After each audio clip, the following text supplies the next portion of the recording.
అతని యోర్దాను నదులు తన విశ్వాస పరిమాణాన్ని, తన ఓపికను, తన నమ్మకాన్ని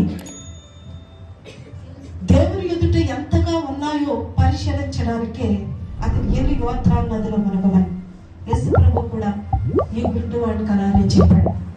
యేసు ప్రభుకు ఇంకో గుడ్డివాడు ఎదురైనప్పుడు అతనికి ఉమ్ము వేసి బురద చేసి కన్నులకు పూసి స్వస్థత ఇచ్చాడని వాక్యం చెబుతుంది.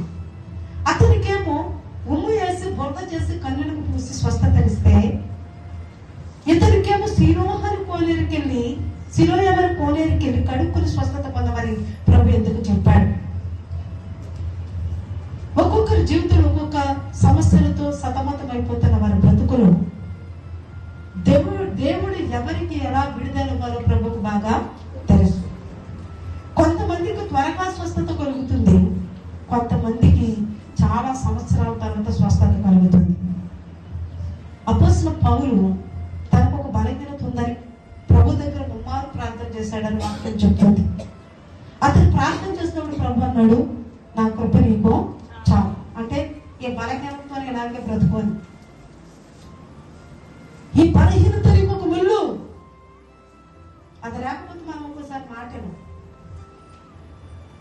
ప్రార్థన చేయి.